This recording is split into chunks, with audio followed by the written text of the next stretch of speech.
तसाच पुढे पुढे वाढत गेलेला आहे. आता नामस्मरण का करावं? नामस्मरणामध्ये खूप ताकद आहे.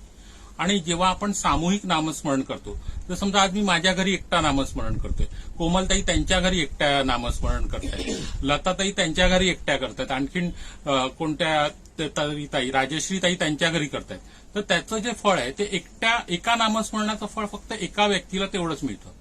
पण जेव्हा आपण एकत्र येऊन कुठेतरी नामस्मरण करतो, तेव्हा त्याची जी ऊर्जा असते ती तेवढ्या पटीत वाढते आणि त्या पटीने त्या नामस्मरणाचं फळ हे आपल्याला मिळत असतं. म्हणून हे नामस्मरण करावं. आज मी हा जो मला बऱ्याच जणांनी प्रश्न विचारले, नामस्मरण कसं करावं किंवा पूजा कशी करावी, स्वामींची कशी करावी. मी जेव्हा माझ्या घरी पूजा करतो तेव्हा अगदी व्यवस्थित मी सोहळं नेसतो, हे करतो, सगळं करून नेसतो. पण आज तुम्हाला दाखवण्यासाठी मुद्दामून मी जीन्स आणि टी शर्टमध्ये आलेलो आहे. कारण का नामस्मरणासाठी आपले कपडे, आपण काय करतोय काय, हे काहीही महत्वाचं नसतं. नामस्मरणासाठी महत्वाचा असतो तो भाव. आपल्या मनात शुद्ध भाव पाहिजे, आपण देवाला समर्पित झालं पाहिजे आणि मगच हे नामस्मरण केलं पाहिजे. तर ते नामस्मरण देवापर्यंत नेहमी पोहोचत असतं. आणि नामस्मरण करण्यासाठी माळ लागते का? नामस्मरणासाठी माळ घेण्याची गरज नाही. आता मी तुम्हाला एक माळ दाखवतो जी आपल्याला निसर्गता मिळालेली आहे. हे आपले 2 हात आहेत बघा. ह्या हातावर ही जी बोटं आहेत ही पेरं आहेत बोटांची. ही पेरं मोजा 4 बोटांची. 1 2 3 4 5 6 7 8 9 10 11 12. ही 12 पेरं झाली. ह्या हातावर बघा मध्ये जॉईंट्स आहेत. हे किती आहेत? 1 2 3 4 5 6 7 8 9. 12 गुणिले 9 108. मोजायला सुरुवात करा. प्रत्येक वेळेला इथून सुरुवात करा. श्री स्वामी समर्थ, श्री स्वामी समर्थ, श्री स्वामी समर्थ. इथे एक बोट धरून टाका. हे 12 पूर्ण झाले, बोट पुढे ना झाले 108. म्हणजे मला नामस्मरण करण्यासाठी काय लागतंय? काहीच नाही. फक्त माझ्या मनात जर शुद्ध भाव असेल तर मी ते कुठेही करू शकतो. कुठेही बसून, माझ्या प्रवासात, माझ्या कुठेही ऑफिसला जाताना कुठेही शांतपणे बसलो. कारण का मनात शुद्ध भाव पाहिजे.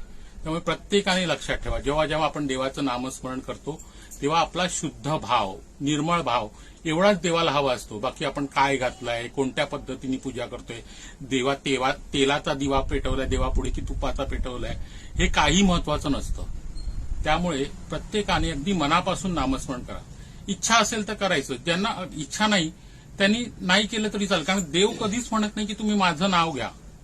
पण आपण ज्या युगात आता वावरतोय ते कलियुग आहे. पूर्वीची युग होती, ज्या सतयुग, द्वापरयुग, त्या युगांमध्ये नेहमी यज्ञ, हवन हे सगळे केले जायचे आणि ते देवापर्यंत पोहोचण्याचे मार्ग होते. यज्ञात आहुती दिली जायची, मग देवांना प्रसन्न केलं जायचं. पण आपल्याकडे आता तेवढा वेळच नाहीये. तेवढा वेळ मनुष्याकडे न राहिल्यामुळे आपल्याला जर देवांकडे किंवा स्वामीकडे पोहोचायचंय, स्वामींकडे, तर आपण कसे पोहोचणार? फक्त नामस्मरण.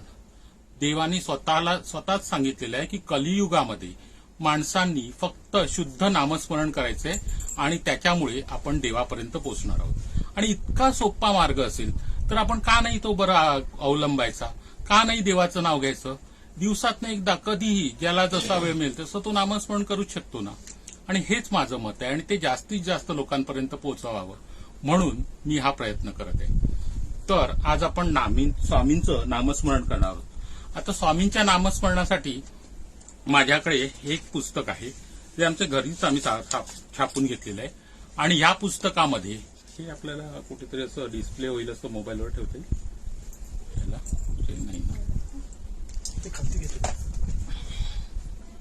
नाही पण ते एकाच याच्यावर जाईल, राहू दे. तर आता मी तुम्हाला सांगतो आम्ही नामस्मरणाची सुरुवात कशी करतो. तर आधी अवधूत चिंतन म्हणून आपण सुरुवात करतो. नंतर मग गणेश वंदना. कोणतंही देवाचं जरी नामस्मरण असेल किंवा आपल्या घरी कोणत्याही देवाची पूजा असेल तर आपण प्रथम काय करतो? गणेशाचं पूजन करतो. तसं म्हणून ते गणेश वंदना आहे. त्यानंतर आम्ही सिद्ध मंगल स्तोत्र म्हणतो, जे श्रीपाद श्रीवल्लभांचे आहे. त्याच्यानंतर स्वामींचा तारक मंत्र म्हणायचा आहे आपल्याला. आणि स्वामींची मानस पूजा आहे ती करायची आहे.